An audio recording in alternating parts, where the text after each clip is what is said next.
plano de estudo, né, tutorado, nosso PET de História, terceiro ano, PET volume 2, né, o segundo bimestre. Aí, a primeira semana nós estamos tratando, né, desse eixo temático que é cultura e política, construção do Estado Nacional brasileiro. O tema, né, é o movimento abolicionista, nós já falamos isso naquela outra aula. O processo que levou à abolição da escravatura no Brasil. O projeto abolicionista nacional foi estruturado a partir de um diversificado caminho. Podemos citar as manifestações de resistência, né, à escravidão, ocorridas nas senzalas, até o esforço internacional no combate do trabalho escravo no Brasil. Lembrando que o Brasil foi o último país a libertar, né, os escravos aqui na América, né? O Brasil foi essa libertação da escravidão no Brasil foi um processo longo. Começou lá pelos meados do século XIX, né? Em 1850, quando vai se criar a Lei Eusébio de Queiroz, que proibia o tráfico de escravos, meio que forçada, né, essa criação da lei, porque a Inglaterra que desejava, né? A Inglaterra tinha criado lá a lei Aberdeen, né? Que proibia, né? Que permitia navios ingleses afundarem navios que estavam transportando escravos. Então, dentro desse amplo debate, cabe ressaltar os esforços empreendidos pelas sociedades abolicionistas, em especial após o ano de 1880, que defenderam o interesse dos negros no país, cuja economia era exatamente dependente do trabalho escravo. Ou seja, né, a economia do Brasil ela era dependente da mão de obra escrava. Os grandes lucros, né, os grandes latifundiários, né, a elite cafeeira, ela dependia do trabalho escravo para haver uma manutenção desse lucro, né, desse privilégio da elite cafeicultora. Dentre os vários grupos abolicionistas existentes na época, destaca-se a Sociedade Brasileira contra a Escravidão, fundada em 1881, ligada ao jornal abolicionista. Tá? O grupo de pessoas, né, os abolicionistas, na sua maioria, era formada por pessoas, né, de classe média, intelectuais, ex-escravos, escravos, alguns fugitivos, né, alguns que já haviam aí alcançado a liberdade. Entre as principais lideranças abolicionistas estão os monarquistas Joaquim Nabuco e André Rebouças, e os republicanos José do Patrocínio e João Clappe. Tá? Então, aí a gente cita 4 abolicionistas, né? 2 aí eram monarquistas, né? Queriam a continuidade da monarquia no Brasil, porém, eram a favor da abolição da escravidão. Os outros 2 aí já eram republicanos, né? Lutavam aí pela proclamação da República. Lembrando que amanhã, dia 13/5, né? 13 de maio, é o dia que a gente comemora a libertação dos escravos, né? Foi o dia em que houve a assinatura da Lei Áurea, né? Pela princesa Isabel, que foi a lei que deu fim à escravidão no Brasil. Vale ressaltar que quando a Lei Áurea foi assinada, o Brasil tinha um mínimo já de escravos, tá? Era cerca de 10% aí da mão de obra escrava, porque ao longo do tempo foi se criando leis, né, abolicionistas, muitos escravos conseguiram, né, a carta de alforria, muitas vezes comprada, paga por essas associações, né, que defendiam a causa abolicionista. Então já havia aí um grande número de ex-escravos no Brasil. A Lei Áurea só veio para ratificar, né, para fazer valer, né, a libertação dos escravos. A ampla divulgação das ideias abolicionistas favoreceu o avanço de diversas ações paralelas à implementação das leis que tratavam sobre a escravidão. Nesse sentido, ressalta-se o apoio dado à fuga de escravos, né? Essas associações, elas ajudavam, né, os escravos a fugirem das fazendas, né, a irem para esconderijos, irem lá para os quilombos, né, que era uma forma de resistência, a criação de fundos de emancipação, ou seja, criava-se fundos com dinheiro, né, para quê? Para se comprar a liberdade de escravos, o contato com sociedades abolicionistas internacionais, empreendido por Joaquim Nabuco e José do Patrocínio nas visitas realizadas à Europa. Então, existia esse contato, né, entre os abolicionistas nacionais e os abolicionistas internacionais, né, aquelas pessoas que lutavam pela libertação dos escravos. Os movimentos em prol da abolição ganhavam cada vez mais força no país. A Guerra do Paraguai, né, vamos falar um pouquinho sobre a Guerra do Paraguai, provocou diversos questionamentos sobre a escravidão, uma vez que foi necessário incorporar escravizados aos combatentes do Exército Brasileiro. Muitas vezes os latifundiários, né, a elite brasileira, ela fornecia, né, e forneceu escravos para lutar na Guerra do Paraguai, né? O Exército Brasileiro ele era composto aí, com muitos ex-escravos e escravos fornecidos pela elite, né? Porque muitas vezes os filhos desses cafeicultores, os filhos da elite, deveriam ir, né, se alistar ao exército, né, para combater aí na Guerra do Paraguai. E ao invés de mandar os filhos, né, os latifundiários, né, a elite nacional, mandava escravos, né, substituía por escravos. Então, o Exército Brasileiro, após a Guerra do Paraguai, ele vai começar a lutar também, né, contra a escravidão.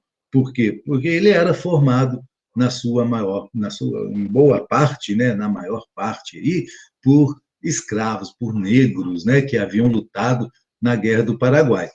Por um lado, muitos desses escravizados haviam recebido a promessa de alforria para lutar na guerra. Por outro lado, era moralmente questionável que os africanos e seus descendentes combatessem em nome do Brasil, mas, em território brasileiro, não fossem considerados cidadãos, né? Então, os escravos lutaram pelo Brasil, e, né, então isso aí ficava contraditório, né? O sujeito lutava pela nação e ele era escravo dentro do seu próprio país. Essa condição aí fez com que o exército começasse a questionar, né, a escravidão. Outro ponto a ser destacado no processo que culminou na abolição da escravidão no Brasil são os interesses da elite agrária dominante. Para esse grupo, a questão da liberdade dos negros vinha acompanhada da ideia de reforma, ou seja, abolir a escravidão de maneira segura, sem maiores prejuízos à economia e à estrutura política. Tá? Então, essa elite agrária ela tinha essa preocupação, né? Se vai abolir a escravidão, mas como que vai ficar, né, a mão de obra, os lucros, né, os altos lucros que eles possuíam, e isso vai ser questionado, né? Tanto que, quando vem a Lei Áurea e existe a libertação dos escravos, houve aí uma indenização do governo para os latifundiários, né? Olha a incoerência, né? Ao invés de ajudar aquele ex-escravo que não possuía nenhuma condição de sobreviver, né? O governo vai indenizar aqueles que usufruíram da mão de obra escrava por muitos anos, enriqueceram com a mão de obra escrava. Então, essa elite ela queria essa transição bem lenta, né? Bem devagar, bem gradual, para que eles não diminuíssem seus privilégios. A gradual e segura, o que é percebido com a implantação de várias leis, né? Primeiro, a gente já falou, a lei Bill Aberdeen, lá da Inglaterra, que permitia navios ingleses capturar e afundar navios que transportavam escravos. Logo em seguida, né, veio a Lei Eusébio de Queiroz, essa já era no Brasil, e proibia o tráfico de escravos, né? A Lei Eusébio de Queiroz veio para proibir aquele tráfico, a vinda de africanos para o Brasil. Foi colocado em prática, mas sempre existia formas de burlar, né, essa lei, existia o contrabando de escravos, existia a venda, né, de escravos aqui internamente, né, escravos do Nordeste que eram vendidos aqui no Sudeste, e a Lei Eusébio de Queiroz, ela foi criada aí em obediência à Inglaterra, né, a impressão, né, houve uma pressão inglesa para que o Brasil abolisse o tráfico de escravos. Tanto que essas leis aí, que abolicionistas, né, as leis criadas aí em relação à escravidão, elas são chamadas, né, principalmente a Lei Eusébio de Queiroz, de lei para inglês ver, né? A gente tem um ditado aí, né, que sempre usa isso, né? Isso aí foi feito para inglês ver, tá? Então era aquela lei criada apenas para os ingleses ficarem satisfeitos, né? Mas nem sempre essas leis eram levadas, né, à prática mesmo. Veio a Lei de Terras também, em 1850. Essa Lei de Terras, antes no Brasil, a posse da terra era de quem colonizasse, né, de quem chegasse primeiro tomasse posse daquela terra. O Brasil ainda existiam muitas áreas no Brasil desconhecidas, e então as pessoas que chegassem em determinado local poderia tomar posse daquelas terras. Mas com essa tendência a libertar escravos, com a chegada de imigrantes no Brasil, as elites brasileiras elas vão criar, né, o governo vai criar a lei de terras, que aí, a partir desse momento das leis, da criação da lei de terras, a terra no Brasil só poderia ser adquirida, né? Só quem tinha dinheiro e comprasse aquela terra. Ela já não era mais pela chegada primeiro, né, pela colonização, e sim agora teria que comprar a terra. Isso porque para tentar evitar que escravos, imigrantes, pudessem colonizar, né, ter um pedaço de terra aqui no Brasil. Então, eles vão criar essa lei para dificultar o acesso à terra no Brasil, que até hoje é mal distribuída, né? A gente vê muito por aí o MST lutando por divisão, para que haja aí assentamentos rurais, né? Para que haja a divisão da terra mais justa no Brasil, né? Para que haja uma reforma agrária no país. Por quê? Lá em 1850 criaram a Lei de Terras, né? Essa Lei de Terras dificultou o acesso à terra. Só quem tinha dinheiro podia comprar terras. Então, aquela pessoa pobre, né, o trabalhador, o escravo, o imigrante que estava chegando, não tinha acesso à terra. Depois veio a lei do ventre livre, né, que libertava todas as crianças que nasciam a partir desta data, né, 1871. A gente também pode olhar essa lei do ventre livre com uma certa crítica, porque nela falava que a criança ela nascia livre, mas o patrão, né, o dono da escrava, né, ele não tinha a obrigação de sustentar aquela criança, aquele escravo. Ou seja, ele nascia, né, livre, mas, porém, não podia, né, ficar na fazenda. Mas tinha que ficar, por quê? Porque era uma criança, tinha que conviver com a mãe. O que ocorria? A partir de uma determinada idade, né, ele poderia ir embora também, mas só que ele deveria ficar como escravo na fazenda. Então, aquela criança acabava nascendo livre, mas, porém, tinha que trabalhar lá na fazenda, né, gratuitamente. Aí, a partir de uma determinada idade, ele podia ir embora. A lei do sexagenário, né? O que é a lei do sexagenário? É aquela lei que vai libertar os escravos a partir de 60 anos. Ou seja, a vida útil do escravo era em torno de 30 anos, 35 anos. A partir aí dos 35, dos 40 anos, os que sobreviviam já não aguentavam trabalhar mais, né, devido ao trabalho duro que eles faziam nas fazendas, nas minas de ouro. Então, essa lei do sexagenário libertou os escravos acima de 60 anos, mas poucos escravos chegavam aos 60 anos. Enfim, a Lei Áurea, né, de 1888, que veio determinar aí o fim da escravidão no Brasil. Um marco nessa reforma foi a Lei do Ventre Livre, que buscava a solução para o problema do elemento servil, por meio de uma reforma que pudesse conciliar os interesses políticos e econômicos dos grupos dominantes para manter o status quo, né, e evitar uma revolução.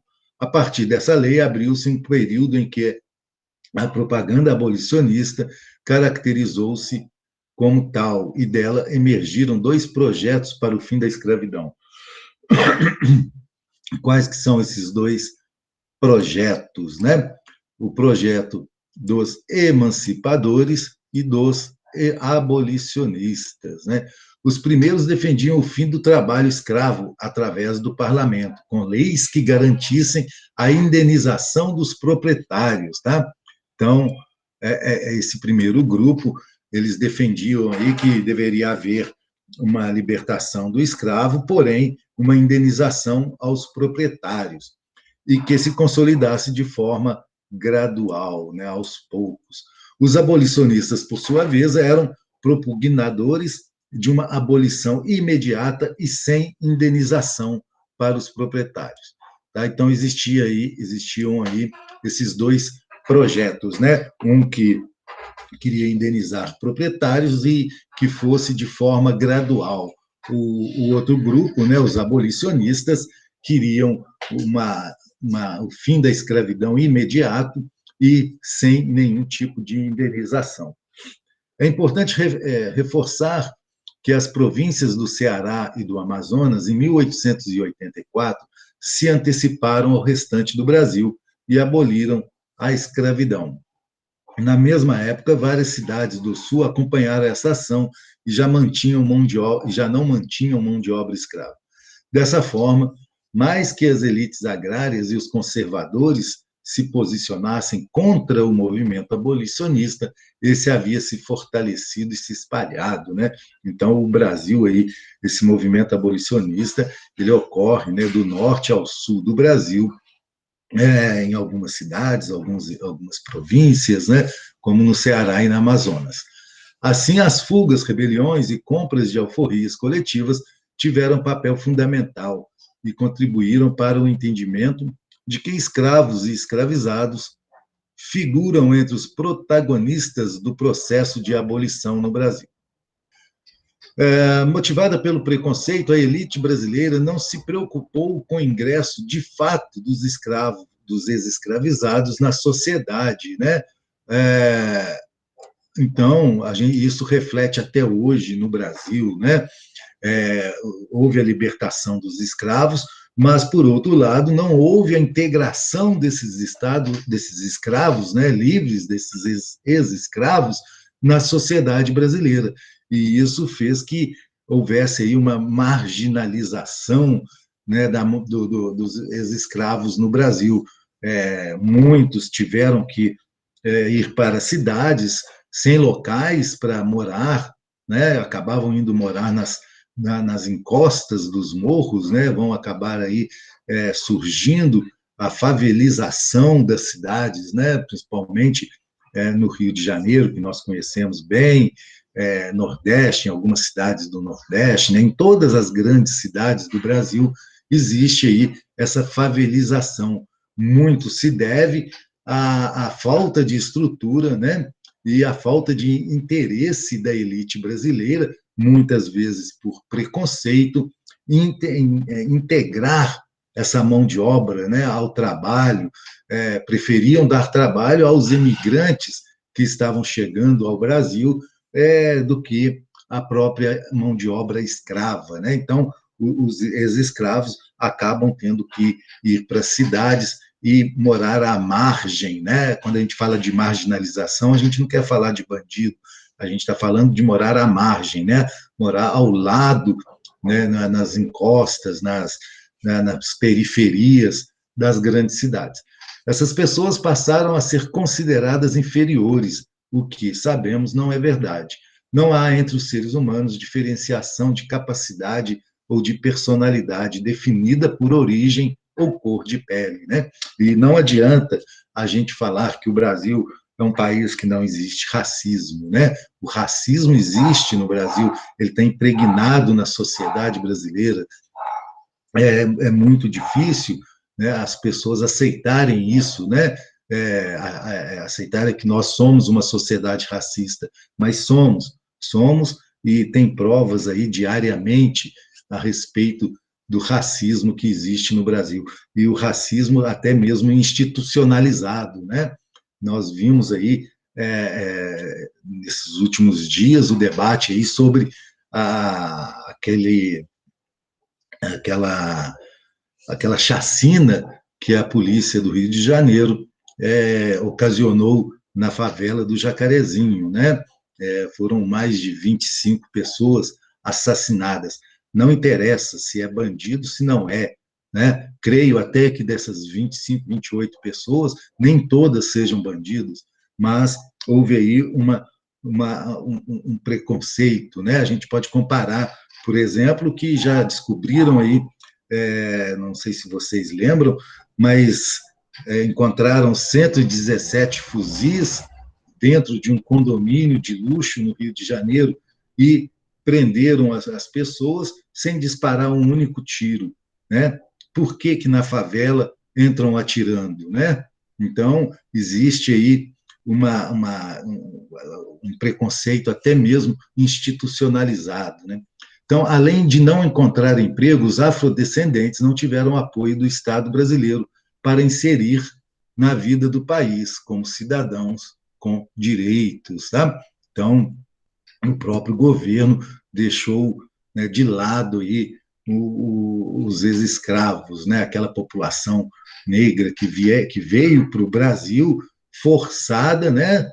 Durante 300 anos aí, foi utilizada como mão de obra escrava, e o governo, em momento algum, se preocupou em dar condições a esses cidadãos e muito menos de garantir direitos a eles. De escravizados, tornaram-se pessoas livres, sem recursos financeiros, sem trabalho e sem moradia. Começavam uma nova vida, mas não dispunham de condições mínimas de sobrevivência.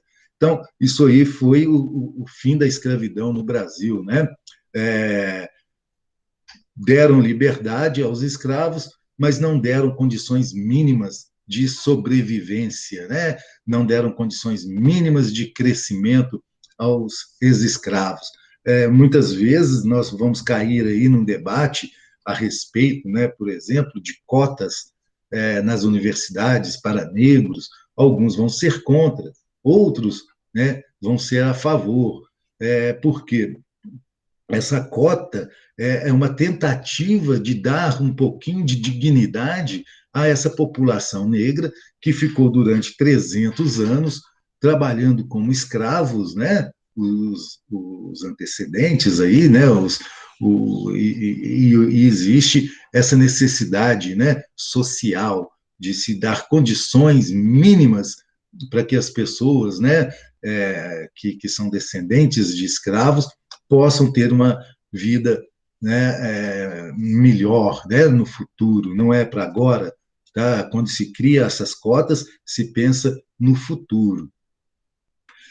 Para ler, né, sugestões aí, né, para saber mais, tem livros, vídeos, né, que vocês podem assistir aí. As atividades. A primeira atividade lá, a partir da imagem, relacione a Guerra do Paraguai ao movimento abolicionista brasileiro, né? Nós falamos a respeito disso, que o Exército Brasileiro era formado aí por boa parte de escravos, né? Que eram entregues ao Exército pelos seus proprietários, né? Vem uma questão aí do Enem, adaptada, né? O movimento, falando sobre o movimento abolicionista. O movimento social citado teve como principal veículo de propagação, tá? Então, vocês vão poder responder a questão aí. O FMG adaptada tem um trecho, né, tem um texto aqui, né, uma parte de um texto. A partir dessa leitura, identifique e explique uma das consequências da extinção do tráfico negreiro para o país, né? Quais que a gente falou aí de várias consequências. Número 4, falando aí sobre a Lei Áurea, e, diante do exposto, redija um pequeno texto procurando responder a seguinte pergunta: na atualidade, em quais aspectos é possível notar os legados da escravidão e quais ações podem ser realizadas para reparar as injustiças provocadas por ela? Assim a gente termina, né, a primeira semana, e vocês já podem responder lá no Conexão Escola as atividades que temos lá, tá bom?